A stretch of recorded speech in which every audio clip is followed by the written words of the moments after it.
आज मैं सर्वाइव करने वाला हूँ एक ऐसे आइलैंड पे जो बिल्कुल ही हमारे इंडिया जैसा दिखता है, पर इस आइलैंड में हम लोगों के इंडिया जैसा सुख शांति बिल्कुल भी नहीं है, क्योंकि आइलैंड पूरी तरीके से बना हुआ है सैंड से, जिसकी वजह से इधर कोई भी एनिमल स्पॉन नहीं होने वाला, ना ही कोई ट्री होने वाला है, जिसकी वजह से हम लोगों को कोई भी रिसोर्सेज नहीं मिलने वाला हम लोगों के सर्वाइव करने के लिए। और ऐसे में मुझे इस आइलैंड में 100 दिन तक सर्वाइव करना है और कोशिश करना है माइनक्राफ्ट के फाइनल बॉस एंडर ड्रैगन को मारने का। पर इधर सबसे बड़ा दिक्कत है कि एंडर ड्रैगन को मारने का तो भूल ही जाओ, इधर मैं सर्वाइव कैसे करूंगा उसका ही मुझे मालूम नहीं है, क्योंकि आइलैंड पूरी तरीके से फ्लैट है, सैंड से बना हुआ है और इसके अलावा इधर मुझे और कुछ भी नहीं मिलने वाला। तो मैं बिना किसी टाइम गवाए जल्दी से सैंड को तोड़ना चालू कर देता हूँ, क्योंकि इसके अलावा मुझे इधर से और कुछ भी नहीं मिलने वाला। तो सैंड से मुझे अपने लिए कुछ काम को करना पड़ेगा और लगभग एक स्टैक सैंड कलेक्ट करने के बाद मैं इधर बनाना स्टार्ट कर देता हूँ अपने लिए एक टेम्पररी बेस को, क्योंकि इंडिया आइलैंड अभी तो बहुत अच्छा लग रहा है देखने में, पर रात होने के बाद इधर स्पॉन होने वाले बहुत सारे खतरनाक लोग,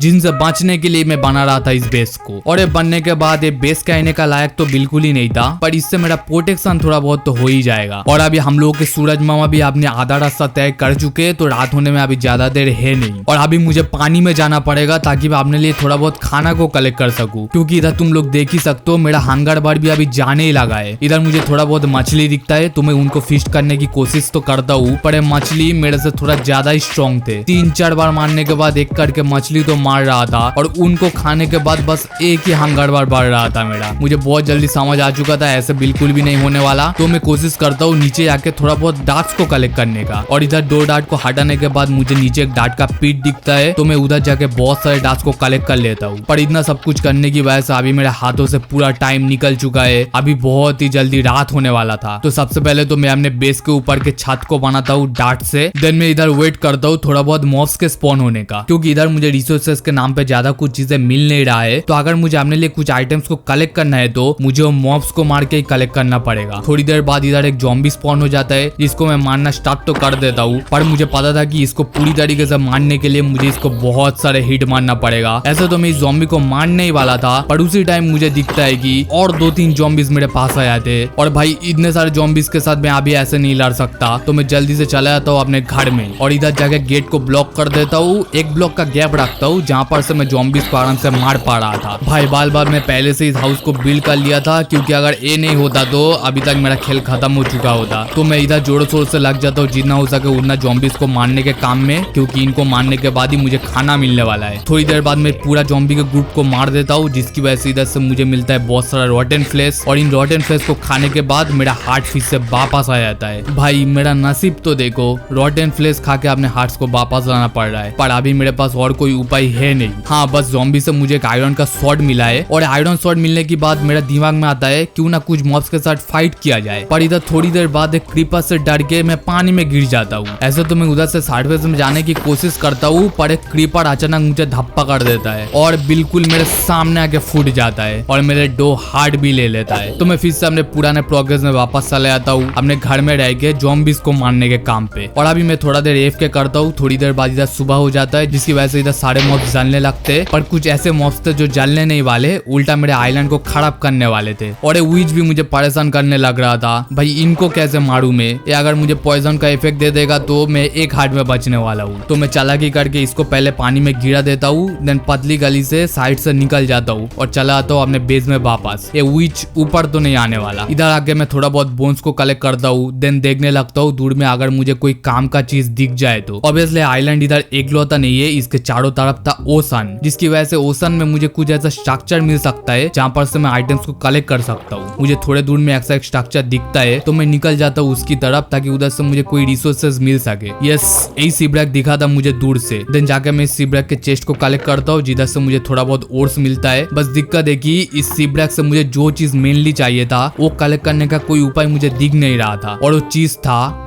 वुड। यस, अभी तक मुझे वुड मिलने की कोई नामो निशान दिखा नहीं था, पर सीब्रैक में भी जो वुड था उसको कलेक्ट करना मेरे लिए इम्पॉसिबल जैसा ही था सांस लेने की वजह से। मैं जब भी वुड्स कलेक्ट करने के लिए जा रहा था मेरा सांस खत्म हो जा रहा था और मुझे वापस आना पड़ रहा था सार्टपेस में। भाई सीब्रैक के पास में अगर कोई मैग्मा क्यूब वाला ब्लॉक होता तो बहुत आसानी हो जाता, पर ऐसा कुछ है नहीं। और इधर मैं एक आयरन प्रेशर प्लेट बना के देखता हूँ कि इससे मुझे सांस मिल सकता है कि नहीं, पर ये आइडिया भी मेरा फेल हो जाता है। और इस प्रेशर प्लेट को भी मैं अपने हाथ से तोड़ नहीं सकता, तो ये भी वेस्ट हो जाता है। भाई क्या दिक्कत भरा दिन था वो मेरे लिए। मुझे इधर से ऐसा कुछ भी नहीं दिख रहा था जिससे मेरा प्रोग्रेस हो सके, और उल्टा ये सब करते करते इधर और एक दिन ढल चुका था। मतलब फिर से होने वाला है नाइट में यार। मैं सबसे पहले तो अपने रूफ को पूरी तरीके से डिस्ट्रॉय करता हूँ, देन फिर से इधर जॉम्बिस को मारने के काम में लग जाता हूँ। मैं इधर थोड़े बहुत जॉम्बिस को मारता हूँ, देन इधर एक स्केलेटन मुझे देख लेता है और एरोस भी मारना स्टार्ट कर देता है। ऑल्दो मैं जल्दी जाके अपने बेस पर घुस तो जाता हूँ, पर स्केलेटन फिर भी पता नहीं कैसे और एक एरो मारने में सक्षम हो जाता है और मेरे हार्ट अभी 3.5 हार्ट में आ जाता है। मैं जल्दी से इधर अपने आप को ब्लॉक कर लेता हूँ और वेट करता हूँ सुबह होने का। सुबह होने के बाद ये लोग जल के मार तो जाते, पर इधर और एक दिक्कत मेरे सामने आ गया था, जो कि था हार्ट्स को वापस लाने का। मुझे पता नहीं था कब तक मुझे रॉटन फ्लेश मिलने वाला है और कब तक रॉटन फ्लेश खा खा के मैं अपने हार्ट्स को वापस लाने वाला हूँ। मतलब अभी मुझे कुछ भी करके अपने लिए कुछ जुगाड़ पानी को देखना ही पड़ेगा। तो अगले दिन मैं फिर से निकल जाता हूँ ओशन के जाननी में। थोड़ी देर बाद मुझे एक ऐसा स्ट्रक्चर दिखता है जिनके चेस्ट से मुझे थोड़ा बहुत सामान तो मिलता है। इधर मुझे एक ट्रेजर मैप मिल चुका था, जो कि मैं समझ रहा था कि एक अच्छा वाला ट्रेजर मैप होगा, पर स्कैम निकलता है। भाई एक तो मेरा हालत ऐसे खराब है,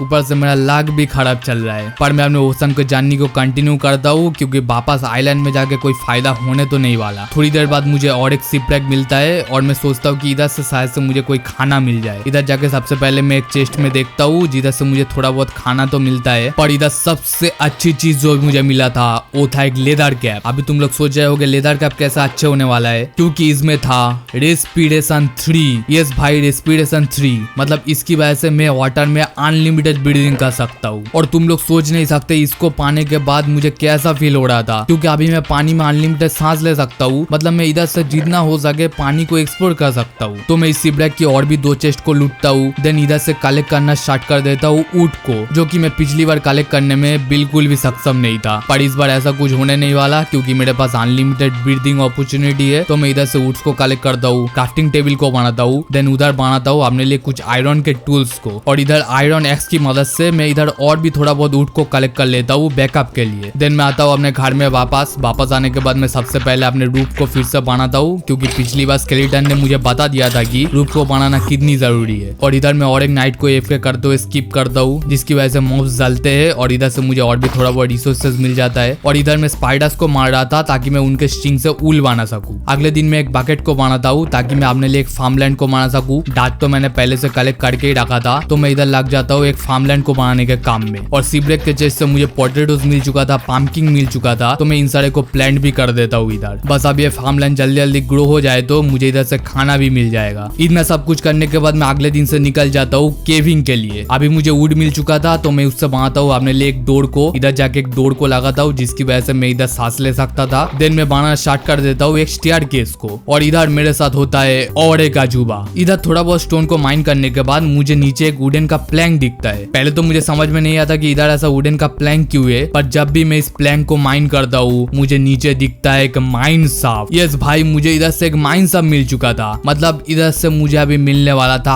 अनलिमिटेड रिसोर्सेस। और सामने ही मुझे एक माइन शाफ्ट का चेस्ट दिख गया था जहाँ पर से भी मुझे बहुत सारा लूट मिलता है। पर सबसे अच्छी चीज जो था इस माइन शाफ्ट से मुझे वुड मिलने वाला था, स्ट्रिंग मिलने वाला था और मिलने वाला था काफी सारे ओर्स भी। पर इस माइन शाफ्ट में बहुत ज्यादा खतरा भी था, तो मुझे संभल के भी रहना पड़ेगा। और सबसे बड़ा खतरा इधर था मेरे लिए केव स्पाइडर। मैं इधर वाटर की मदद से इनको दूर तो रख रहा था, पर भाई पता नहीं ये लोग उछल के मुझे मारना स्टार्ट कर देते और इसकी वजह से मुझे पॉइजन लग जाता है। ऑल्दो मैं उधर से भागाता हूँ और खाना खाने की वजह से इधर से मुझे थोड़ा बहुत हार्ट मिल जाता है, पर फिर से वापस आके फाइट करने बाद इधर मेरा हालत बिल्कुल ही खराब हो चुका था, क्योंकि अभी मेरे पास खाना भी खत्म हो चुका था और मैं एक हार्ट में बच चुका था। तो मैं सोचता हूँ कि उनके साथ फाइट करने का कोई मतलब बनता है नहीं, तो मैं वापस आके इधर कलेक्ट करना स्टार्ट कर देता हूँ आयरन और कोल्स को, क्योंकि एक बार अगर मुझे आयरन का आर्मर मिल जाए तो उसके बाद मैं उनको अच्छे से बता दूंगा कि मैं कौन हूँ। ऑल्सो मैं इधर से बहुत सारे वुडन प्लैंक्स को भी कलेक्ट कर रहा था, क्योंकि मेरे आइलैंड में तो मुझे वुड मिलने नहीं वाला। वापस आके सबसे पहले मैं फंडेस में अपने आयरन को डाल देता हूँ, देन मैं बनाता हूँ एक सील्ड को। और अभी सील मिलने की वजह से अभी मुझे नाइट को स्किप नहीं करना पड़ेगा, मैं इन मॉब्स के साथ आराम से फाइट कर सकता हूँ। और दो स्केलेटन को अपने आप से लड़ते हुए देखने में बहुत ही ज्यादा मजा आता है। और इन दोनों के अंदर होने वाले फाइट में जीतता है कौन,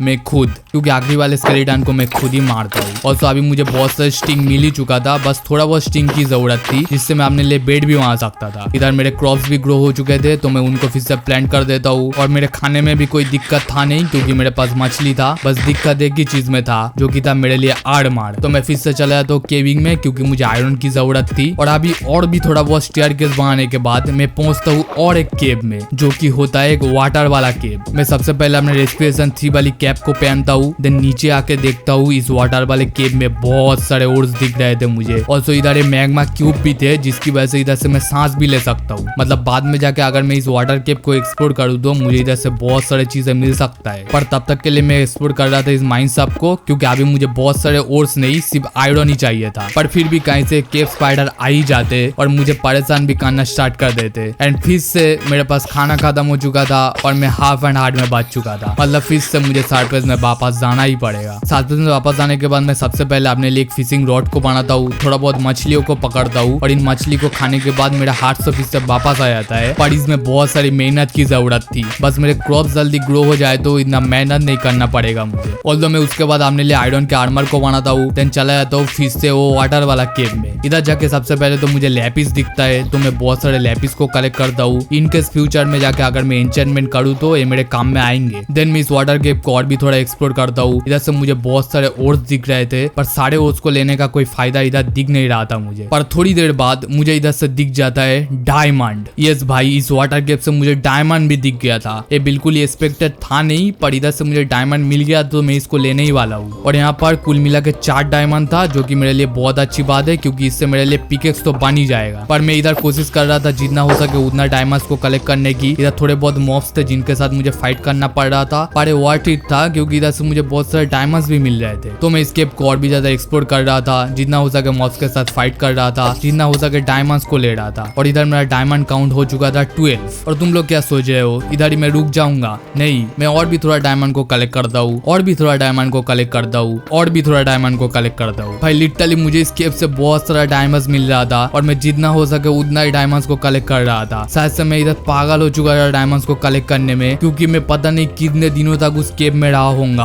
और कितने सारे डायमंड्स को कलेक्ट कर चुका होऊंगा। इधर तुम लोग देख ही सकते हो मेरा डायमंड काउंट 44 पर जा चुका है, 44 पर, जो कि मेरे लिए अच्छा है क्योंकि वापस आके मैं इधर बना लेता हूँ अपने लिए फुली डायमंड के इक्विपमेंट्स को, मतलब फुली डायमंड के आर्मर और टूल्स को। और अभी इतना सब कुछ करने के बाद, इतना दिनों तक मेहनत करने के बाद अभी फाइनली मैं कह सकता हूँ कि मैं बहुत ज्यादा स्ट्रॉन्ग फील कर रहा हूँ। मतलब अभी मुझे कोशिश करना होगा अपने आगे की जर्नी के लिए, जिसके लिए मेरा एम है एन्चेंटिंग। पर मैं इधर जितनी आसानी से एन्चेंटिंग शब्द को बोल रहा हूँ उतनी आसान मेरे लिए बिल्कुल भी नहीं होने वाला क्योंकि इधर एन्चेंटिंग सेटअप के लिए मुझे करना पड़ेगा बहुत ज्यादा मेहनत। इसलिए मैं निकला था इस ओशन की जर्नी में क्योंकि इस ओशन से मुझे अपने लिए सारे रिसोर्सेज मिल सकता है। सबसे पहले मुझे इधर से एक चेस्ट दिखता है जहाँ पर से मुझे थोड़ा बहुत चीजें मिलता है और मेनली मुझे मिलता है एक ट्रेजर मैप। और इस बार ट्रेजर मैप कोई भी स्कैम नहीं होता तो मैं इस ट्रेजर मैप के लोकेशन में निकल जाता हूँ। थोड़े दूर बाद मुझे इधर से एक आइलैंड दिखता है और इस आइलैंड में बहुत ज्यादा मॉब्स थे, पर मॉब्स के अलावा मुझे और एक चीज में दिलचस्पी था जो कि था सुगर केन, जो कि मुझे चाहिए होगा अपने एन्चेंटिंग करने के लिए। तो मैं जल्दी से इन सुगर केन्स को कलेक्ट करता हूँ, देन फिर से निकल जाता हूँ अपने ट्रेजर मैप के लोकेशन के लिए। थोड़ी देर में मैं ट्रेजर मैप का लोकेशन को ढूंढ लेता हूँ, इसके चेस्ट को खोलता हूँ, पर इधर से मुझे ऐसा कुछ इंपॉर्टेंट आइटम मिलता है नहीं। तो मैं फिर से निकल जाता हूँ अपने ओशन के जर्नी में। मुझे उम्मीद था कि अपने शिपरेक के चेस्ट से मुझे ऐसा कुछ मिल सकता है जो मुझे काम में आ सकता है। ऑल्दो मैं इधर से बहुत ज्यादा कोशिश कर रहा था जितना हो सके रिसोर्सेज को कलेक्ट करने की, पर शिपरेक के चेस्ट से मुझे ज्यादातर फालतू के चीजें ही मिल रहा था। मैंने इधर लगभग 3-4 शिपरेक को देख चुका हूँगा, पर एक भी चेस्ट से मुझे कोई भी अच्छा सामान मिलता है नहीं। तो मैं इधर घर में वापस आ जाता हूँ। वापस आने के बाद सबसे पहले मैं इधर बनाता हूँ अपने लिए एक बेड को पहली बार के लिए। देन मैं इधर लग जाता हूँ अपने क्रॉप को थोड़ा बहुत उगाने के लिए। एंड ये सब करने के बाद अगले दिन से मैं चला जाता हूँ फिर से अपने जर्नी में। इधर मैं पहुंचता हूँ और एक शिपरेक में और इसके चेस्ट से मुझे मिलता है एक काम लायक सामान जो कि होता है मॉस ब्लॉक। अब ये मॉस ब्लॉक से मैं अपने लिए एन्चेंटिंग सेटअप को तो नहीं बना सकता, पर इसकी वजह से मुझे इधर से वुड मिल सकता है। तो मैं जल्दी से अपने घर में वापस आ जाता हूँ। वापस आके सबसे पहले मैं अपने सुगर केन को प्लांट करता हूँ, देन चला जाता हूँ बहुत सारे डार्ट्स को कलेक्ट करने में। डार्ट कलेक्ट करने के बाद मैं अपने आइलैंड में वापस आकर एक डार्ट के प्लेटफॉर्म को बनाता हूँ, देन इसके बीच में लगा देता हूँ अपने 4 मॉस ब्लॉक। और अभी इस पे बोन मिल मारने की वजह से इधर से मुझे मिल जाएगा